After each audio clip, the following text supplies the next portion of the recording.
जयमाला। आज का ये प्रोग्राम पेश कर रहे हैं फिल्म अभिनेता, निर्माता, निर्देशक और लेखक किशोर साहू। फौजी भाइयों को किशोर साहू का नमस्कार। आज आपको अपनी पसंद के कुछ गाने सुनाऊंगा, लेकिन उससे पहले या साथ साथ आपसे कुछ बातें करने को भी जी चाहता है। आप लोग सिपाही हैं, सैनिक हैं, देश की रक्षा करते हैं, धूप, बारिश और बर्फ में रहकर देश की सरहद से दुश्मनों को दूर रखते हैं। आपकी सेवाओं और तकलीफों का हम सबको पूरा एहसास है और हम सब आपके आभारी हैं। इसीलिए हमारे दिल में आपके लिए प्यार भी है और आदर भी। कितनी ही खूबियां हमने आपसे सीखी हैं। आपकी डिसिप्लिन और पंक्चुअलिटी यानी शिस्त और समय की नियमितता सच में सराहनीय है। डिसिप्लिन और पंक्चुअलिटी सिर्फ फौज में ही नहीं, दूसरे व्यवसाय धंधों में भी बहुत महत्व रखती हैं। जिस देश में डिसिप्लिन और पंक्चुअलिटी न हो, वह देश सुस्त और ढीला पड़ जाता है। वही हाल काम धंधों का है। हमारा फिल्म व्यवसाय भी इसी डिसिप्लिन और पंक्चुअलिटी की धुरी पर टिका हुआ है। हालांकि यह भी सच है कि आपकी डिसिप्लिन और पंक्चुअलिटी हम में और हमारी फिल्म इंडस्ट्री में नहीं। इसके कुछ कारण भी हैं जिनका जिक्र मैं करूंगा, मगर पहले मेरी पसंद का एक गीत आप सुन लें। अजीब दास्तां है, कहाँ शुरू कहाँ खत्म, ये मंजिलें हैं कौन सी, न वो समझ सके न हम। अजीब दास्तां है, कहाँ शुरू कहाँ खत्म, ये मंजिलें हैं कौन सी, न वो समझ सके न हम।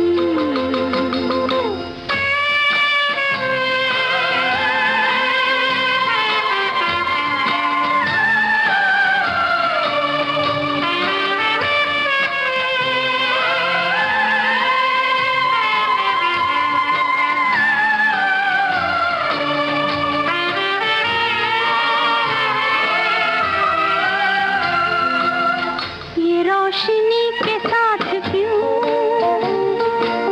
धुआं उठा चिराग से, ये ख्वाब देखती हूँ मैं कि जब पड़ी हूँ ख्वाब से। अजीब दास्तां है ये, कहाँ शुरू कहाँ खत्म, ये मंजिलें हैं कौन सी, न वो समझ सके न हम।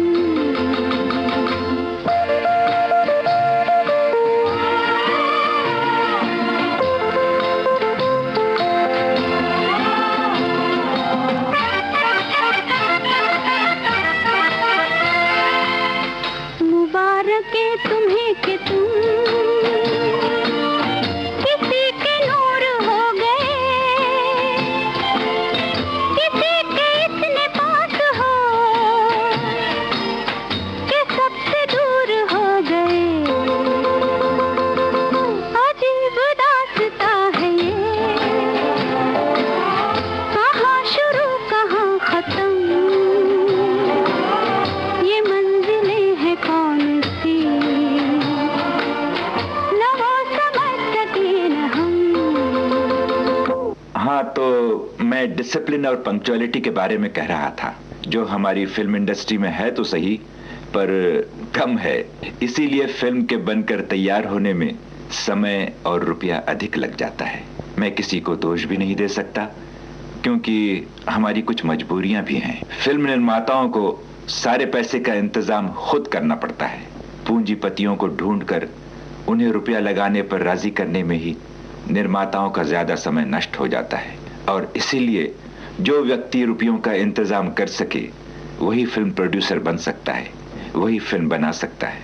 अगर फिल्म बनाने के लिए आसानी से पैसा इकट्ठा करने की कोई सुविधा होती तो लायक और गुणवान फिल्म निर्माताओं का एक वर्ग खड़ा हो जाता और अच्छी और कम दामों में बनी फिल्में बननी शुरू हो जाती। जिंदगी का सफर कैसा सफर कोई समझा नहीं, कोई जाना नहीं, है ये कैसी डगर, चलते हैं सब मगर कोई समझा नहीं, कोई जाना नहीं।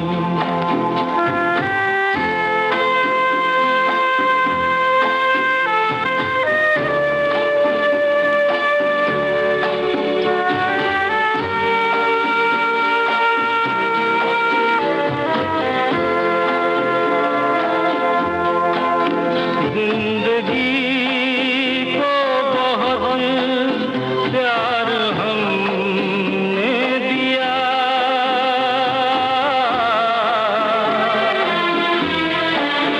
मौत से भी मोहब्बत निभाएंगे हम,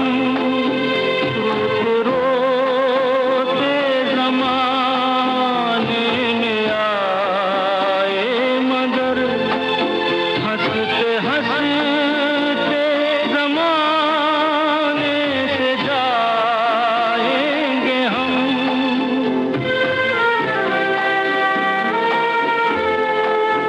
जाएंगे पर किधर है किसे ये खबर, कोई समझा नहीं, कोई जाना नहीं। हमारे फिल्म व्यवसाय में डिसिप्लिन और पंक्चुअलिटी कम होने का एक और कारण भी है, और ये कमी सिर्फ भारत की फिल्म इंडस्ट्री में ही नहीं, दूसरे देशों की फिल्म इंडस्ट्री में भी है। यहाँ से कम होगी पर है जरूर। क्यों, बात क्या है? कारण सिर्फ इतना ही है कि रंगमंच यानी ड्रामा, स्टेज, स्क्रीन, ये ऐसे व्यवसाय हैं जो दूसरे किसी भी धंधे और रोजगार से बिल्कुल अलग हैं। दूसरे धंधों का संबंध केवल रुपयों से और मशीनों, कलपुर्जों से होता है। कोई रोजगार ले लीजिए, कारखाने, दुकानें, काश्तकारी, कुछ ले लीजिए, बटन और स्विच दबाने से तुरंत काम चालू हो जाता है। उन तमाम धंधों में मैनेजर या मालिक का संबंध कलपुर्जों से होता है या शारीरिक श्रम करने वाले श्रमिकों से। मगर फिल्मों में ऐसा नहीं। यहाँ निर्माता, दिग्दर्शक का संबंध कलाकारों से होता है। यानी यहाँ आदमी का संबंध बेजान लोहे की मशीनों से या कलपुर्जों से नहीं होता कि बटन दबाया और मशीन ने कपड़ा उगलना शुरू कर दिया। यहाँ आदमी का संबंध जिंदा इंसानों से होता है जो कलाकार कहलाते हैं। और कलाकार बड़े भावुक होते हैं, उनकी भावनाएं भी बड़ी कोमल होती हैं। अगर गायिका को जुकाम हो गया या गायक का गला आज कुछ बैठा हुआ है तो ऐसा कोई स्विच या बटन नहीं है जिसके दबाने से उनकी आवाज ठीक निकलने लगेगी। नहीं, ऐसी हालत में कोई कुछ नहीं कह सकता, कोई कुछ नहीं कर सकता। बस सब्र करना होगा। 1 रोज, 2 रोज, 3 रोज, 4 रोज तक सब्र करना होगा। जब तक गला ठीक नहीं हो जाता, आवाज खुल नहीं जाती। यही हाल अभिनेता और अभिनेत्रियों का भी है। उनके स्वास्थ्य और उनकी मनोदशा, उनके मूड का भी ख्याल रखना होता है। कलाकार, दिग्दर्शक, कहानीकार, छायाकार आदि मशीन नहीं है। नहीं औरों की तरह वे काम कर सकते हैं। उनका काम दिमागी काम है, मानसिक और रचनात्मक है। इसीलिए लेखक, कलाकार, चित्रकार, अभिनेता, नृत्यकार आदि का जो वर्ग है, ये हमेशा डिसिप्लिन और पंक्चुअलिटी के तराजू में कम ही उतरा है। लीजिए एक और गाना सुनिए। बोले रे पपी हरा, पपी हरा, बोले रे पपी हरा, पपी हरा, जित घन भर के जित मन प्यासा, जित मन प्यासा, जित मन तरसे, बोले रे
मन प्यासा नित मन तरसे बोले रे पपी हरा बोले रे पपी।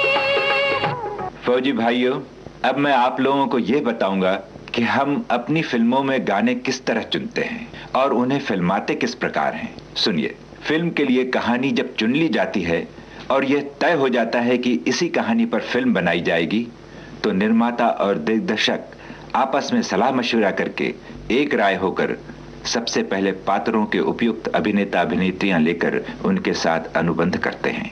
फिर अगर मान लीजिए कि फिल्म में 6 गाने हैं, कुछ हीरो के और कुछ हीरोइन के, कुछ 2 गाने हैं, कुछ सामूहिक यानी कोरस गीत हैं, जहां तक हो सकता है हम ऐसी आवाजें लेते हैं जो हीरो और हीरोइन की आवाज के साथ मेल खाए, तो हम उस मेल खाती हुई आवाज से ही उस हीरो या हीरोइन के गाने गवाते हैं और उन्हीं आवाजों के रिकॉर्डिंग का प्लेबैक करके कहानी के दृश्य फिल्माए जाते हैं। इसीलिए फिल्म देखकर दर्शकों को लगता है कि गाना सच में हीरो या हीरोइन गा रही है, और तभी अगर धुन बढ़िया हो तो गाना सफल होकर जोरों से चल पड़ता है।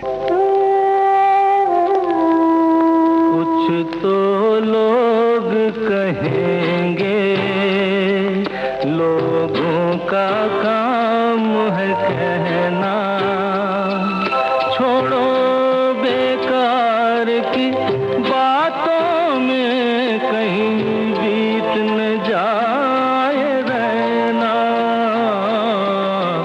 कुछ तो लोग कहेंगे लोगों का काम है कहना, छोड़ो बेकार की बातों में कहीं बीत न जाए रहना। कुछ तो लोग कहेंगे।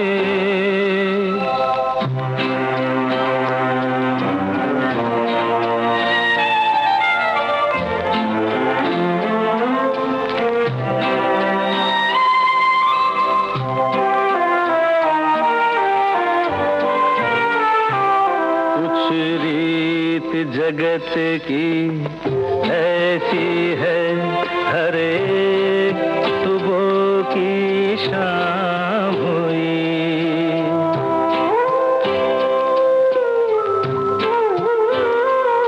कुछ रीत जगत की ऐसी है, हर एक सुबह की शाम हुई। तू कौन है, तेरा नाम है क्या, सीता भी यहाँ बदनाम हुई। फिर क्यों संसार की बातों से भीग गए तेरे नैना।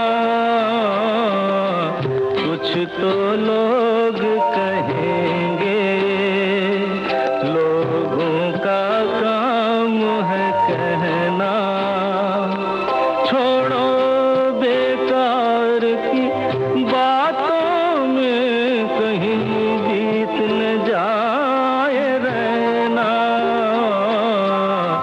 कुछ तो लोग कहेंगे।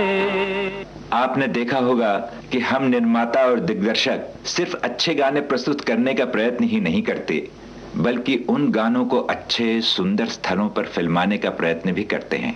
इसीलिए कहानी के पात्रों को तरह तरह का बहाना ढूंढकर हम देश के रमणीय और फोटोजेनिक स्थानों पर ले जाते हैं। कभी कश्मीर की घाटियों और वादियों पर, कभी कुमाऊं के बर्फाच्छादित पहाड़ों पर, कभी नैनीताल, कभी नेपाल, असम और कभी दक्षिण के पुरातन भव्य मंदिरों में, कभी कोचीन के मनोहारी समुद्र तट पर। और वहां जाकर हम उन सुंदर रम्य काव्यमय वातावरण में अपने नायक नायिका पर गाने फिल्माते हैं। कहानी के संवाद वाले दृश्य तो किसी भी उपयुक्त जगह पर फिल्माए जा सकते हैं और फिल्माए जाते हैं, पर गाने के लिए स्थान और वातावरण का काव्यमय और रंगीन होना जरूरी है। एक प्रणय गीत यानी रोमांटिक सॉन्ग अगर हीरो हीरोइन मोटर गराज के अंदर गा दें और वही गीत अगर वे घाटियों वादियों में या लहराते खेतों या फूलों से निखरे हुए बाग में गाएं तो दोनों में फर्क तो पड़ेगा ही। धानी चुनरी पहन, धानी चुनरी पहन, सज के बन के दुल्हन जाऊंगी उनके घर, जिनसे लागी लगन आएंगे जब सजन, आएंगे जब सजन, जीतने मेरा मन, कुछ न बोलूंगी मैं, मुख न खोलूंगी मैं, बज उठेंगी हरे कांच की चूड़ियां, ये कहेंगी हरे कांच की चूड़ियां, कांच की चूड़ियां, कांच की चूड़ियां।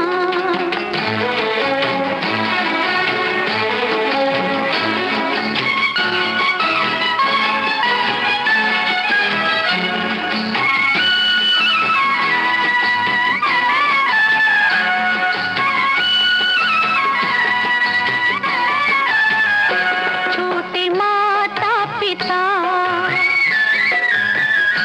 छोटे माता पिता, छोटा वो बालापन, खेली मैं जिसके संग पूरे 16 सावन, देखे तन और मन,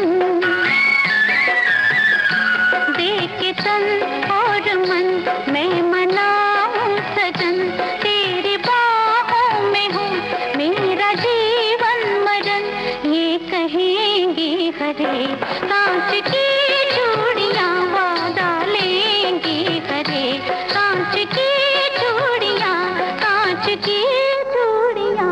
आज का ये जयमाला प्रोग्राम पेश कर रहे हैं फिल्म अभिनेता, निर्माता, निर्देशक और लेखक किशोर साहू।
आज का ये जयमाला प्रोग्राम पेश कर रहे हैं फिल्म अभिनेता, निर्माता, निर्देशक और लेखक किशोर साहू। जैसा मैं कह चुका हूं, गानों को हम फिल्म निर्माता और दिग्दर्शक बहुत महत्व देते हैं।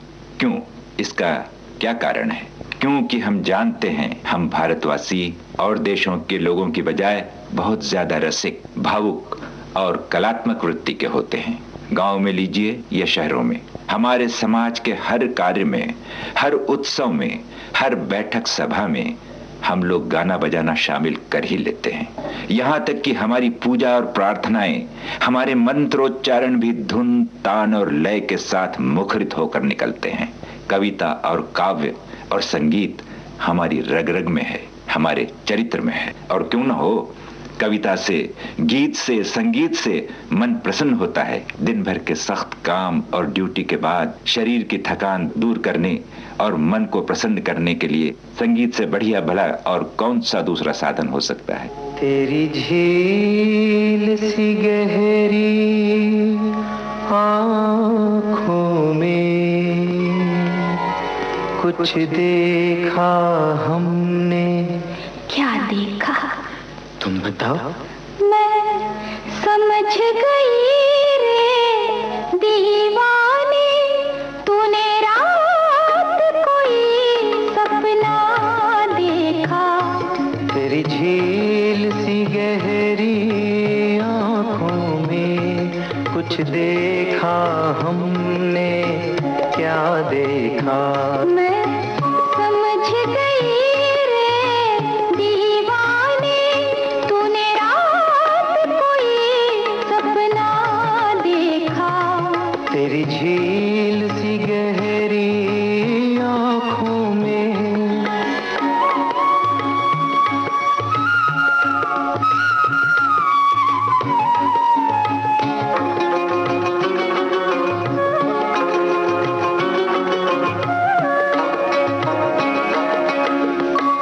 सांसों में छिपी धड़कन के संग जब प्यार ने ली थी अंगड़ाई, एक स्वर्ग परी छम छम करती बाहों में मेरी आ मुस्काई। मदमस्त जवानी का पलकों के आंचल में छिपना देखा। मैं समझ गई रे दीवाने, तूने रात कोई सपना देखा। तेरी झील सी गहरी आँखों में।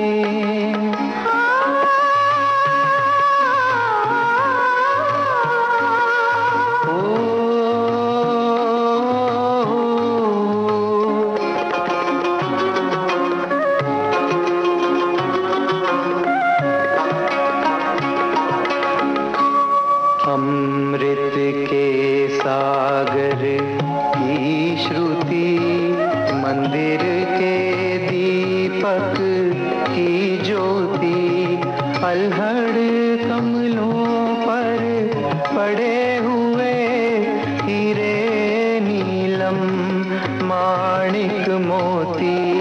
तेरी उठती झुकती पलकों में, तेरी उठती झुकती पलकों में सूरज देखा, चंदा देखा।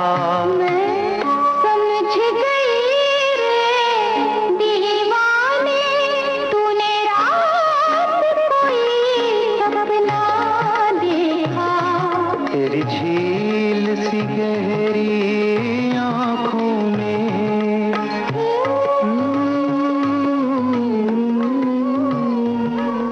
फौजी भाइयों, बहुत दिनों की बात है, उस वक्त मैंने फिल्म डायरेक्शन शुरू ही किया था। शायद मेरा वो पहला ही पिक्चर था। उसमें जो पिक्चर की नायिका है, उसमें एक प्रसंग था। वो अपने बच्चे को कुछ कारण थे कि वो समुद्र में डुबो के मार डालती है, तो हमें बच्चे को समुद्र में डुबाने वाला वो सीन फिल्माना था। हम लोग जुहू के बीच पर गए और घुटने भर पानी में वो लड़की, वो नायिका उस छोटे से 3-4 महीने के बच्चे को अपने हाथों में लिए पानी में उतरी। हमारा कैमरा पानी में था, मैं पानी में, कमर भर पानी में मैं खड़ा था। कुछ लोग तैनात कर दिए थे आजू बाजू चारों तरफ, और उसके टेक होते रहे। 2, 3, 4, 5 टेक हुए, लेकिन वो बात पैदा नहीं हुई। मुझे कुछ तसल्ली नहीं हुई। मुझे लगा कि कहीं कुछ गड़बड़ है, कहीं कुछ बनावट है, और कट पर कट हुए जा रहे थे। 4-5 टेक हुए और अचानक एक कट में उसकी साड़ी उसके टांग में लिपट गई। हालांकि वो घुटने पर पानी में थी और वो गिर पड़ी पानी में। बच्चा उसके हाथ से छूट रहा था, बच्चे को उसने संभाल लिया। हुआ क्या, मैं भी दौड़ा, मैं भी लपका, बच्चे को उठा लिया, लेकिन बच्चे की अपनी माँ किनारे पर खड़ी देख रही थी। वो एक जोर से चीख पड़ी और पानी में लपक पड़ी, और हम लोगों से उसने बच्चा छीन लिया। हमने कहा भाई एक टेक हमें और करने दो। बहुत मनाया उस बच्चे को, रोने बिलखने लगी वो लड़की और अपने बच्चे को लेके चलती बनी। हमने कहा हम 100 रुपए देंगे, 20 रुपए ठहरा था उस बच्चे का किराया। वो कहता है बच्चा आप 1000 रुपए भी देंगे तो मैं नहीं दूंगी, मेरे बच्चे की कीमत नहीं है। बच्चे को लेके चली गई। हमें शूटिंग रोकनी पड़ी। मैंने अपनी अभिनेत्री से कहा, उस नायिका से कहा कि देखो मैं इसलिए बार बार कट कर रहा था कि वो भाव वो तुम्हारे चेहरे पर नहीं आ रहे थे। जब सीन फिल्माया जा रहा था मैं देख रहा था कि उसकी अपनी माँ जो किनारे पर खड़ी है उसके चेहरे चेहरे पर क्या रंग पैदा हो रहे हैं। तुम्हारे चेहरे पर एक बनावट थी, तुम्हारे तुम्हारी आंखों से आंसू जारी थे, लेकिन चेहरे पे वो भाव नहीं थे। फौजी भाइयों, अब मैं आपको अपनी लिखी एक कविता सुनाऊंगा। ये गद्य में है, यानी प्रोज में। मुझे आशा है आपको पसंद आएगी। सुनिए। मुझे याद है बचपन में तुम उसी खिड़की में बैठकर मेरे कमरे को ताका करती थीं, और अपने कमरे की इसी खिड़की से मैं तुम्हें घंटों निहारता था। कभी अपनी मिली हुई छत पर निकलकर दोपहरी के सलोने सन्नाटे में हम तुम गुड़ियों का खेल खेलते, गुड्डे गुड्डी का ब्याह रचाते, और कभी तुम मेरी रानी बनती, मैं तुम्हारा राजा, और कभी तुम पर अपनी सत्ता जताते हुए मैं तुम्हें मार बैठता। तुम रूठ कर चल देती और मैं तुम्हें कई दिनों तक मनाता रहता, पर तुम न मानती। अपनी खिड़की से मेरे कमरे को बस ताका करती और मुझे देख मुंह मोड़ लेती। माँ के उपवास की मिठाई में से थोड़ी सी चुरा कर मैं तुम्हें देता। तुम रूठ ना छोड़ देती, तुम फिर मेरी रानी बनती और मैं तुम्हारा राजा। पर आज तुम्हारी और मेरी खिड़कियों के बीच बड़ी ऊंची दीवार खड़ी हुई है। कल मेरा ब्याह होने जा रहा है और कल ही तुम विधवा होकर आई हो। अब भी हम अपनी खिड़कियों से एक दूसरे को ताक रहे हैं, पर हमारे नयन मानो अपनी पुरानी भाषा भूल चुके हैं। तभी तो हमारी खिड़कियों के बीच खड़ी हुई दीवार डगमगा कर टूट नहीं पड़ती।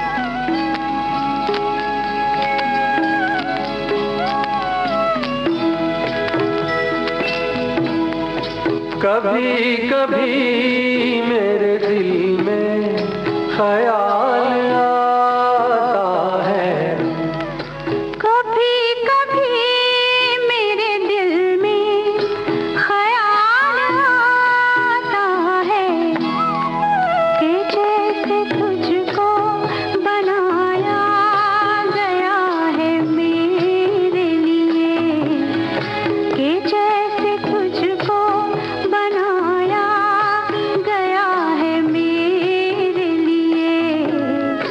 तू अब से पहले सितारों में बस रही थी कहीं, तू अब से पहले सितारों में बस रही थी कहीं। तुझे ज़मीं पे बुलाया गया है मेरे लिए, तुझे ज़मीं पे बुलाया गया है मेरे लिए।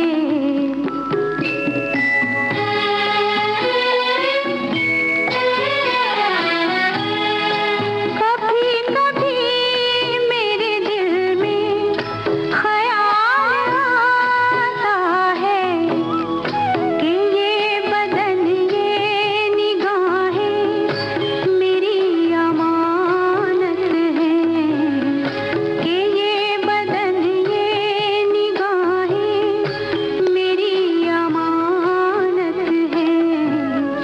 ये गेसुओं की घनी छाँव है मेरी खातिर, ये होठ और ये बाहें मेरी अमानत हैं, ये होठ और ये बाहें मेरी अमानत हैं।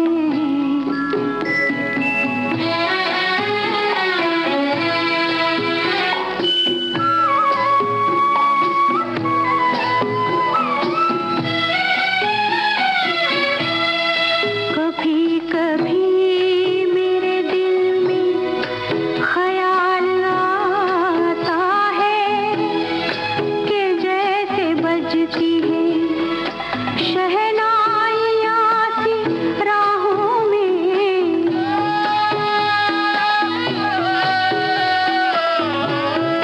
कि जैसे बजती है शहनाइयाँ सी राहों में।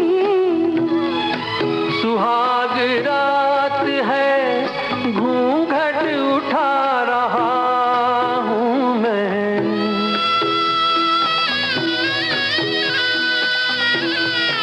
सुहाग रात है घूंघट उठा रहा हूँ मैं,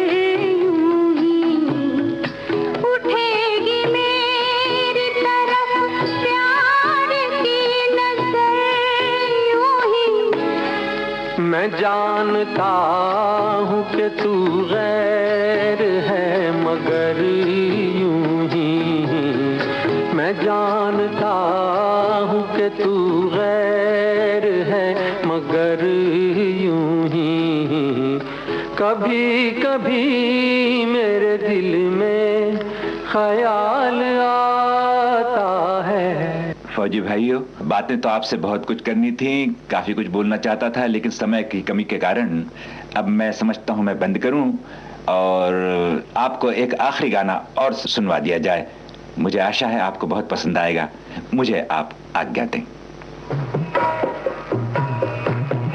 चलते चलते चलते चलते यूं ही कोई मिल गया था, यूं ही कोई मिल गया था। तेरे राह चलते चलते, तेरे राह चलते चलते वही थम के रह गई है, वही थम के रह गई है मेरी बात चलते चलते, मेरी बात चलते चलते यूं ही कोई मिल गया था, यूं ही कोई मिल गया था। तेरे राह चलते चलते, तेरे राह चलते चलते। जयमाला। आज का ये कार्यक्रम प्रस्तुत कर रहे थे फिल्म अभिनेता, निर्माता, निर्देशक और लेखक किशोर साहू। आप सुन रहे हैं विविध भारती।